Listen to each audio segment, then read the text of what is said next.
ஒரு மாமரம் சீக்கிரம் வளரணும்னு நீங்க எப்போதாவது அதை அவசரப்படுத்தி இருக்கீங்களா? மாம், நம்மருங்க நண்பன் அதத்தான் செஞ்சுச்சு.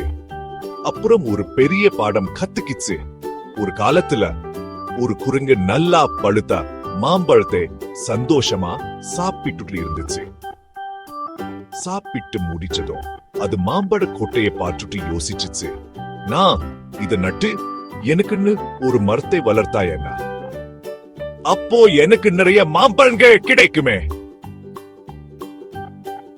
ரொம்ப ஆர்வமா குரங்கு கொட்டைய மண்ணுல புதைச்சு நல்லா தண்ணி ஊத்துச்சு. ஆனா இங்கதான் ஒரு விஷயம் இருக்கு.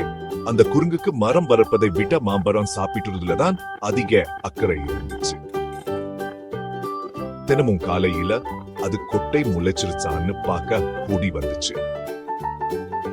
அது கொட்டைய தோண்டி பார்க்கும், எதுவும் இருக்காது.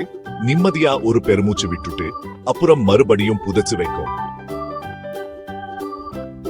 நான் ஆகா குரங்கு அதே விஷயத்தை தான் செஞ்சிச்சு.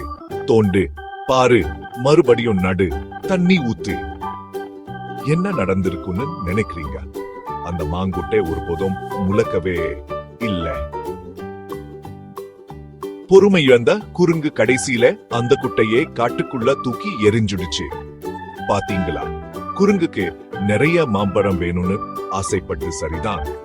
ஆனா அதோட பொறுமையின்மைதான் தப்பு. வாழ்க்கையில எல்லாத்துக்கும் அதோட சொந்த நேரம் தேவை. மரங்க ஒரே நாள்ல வளர்ந்துடாது. நம்ம கனவுகளும் அப்படித்தான். அதனால அடுத்த முறை நீங்க ஒரு விஷயத்துக்காக காத்திருக்கும் போது, அது ஒரு மாமரமா இருந்தாலும் சரி, உங்க பெரிய இலக்கா இருந்தாலும் சரி, இத ஞாபகம் வச்சுக்கோங்க. பொறுமையும் நேரமும் முயற்சிக்கு எவ்வளவு முக்கியமோ அதே அளவு முக்கியம். சரியான நேரத்துக்காக நீங்க காத்திருந்தா நல்ல விஷயங்கள் நடக்கும்.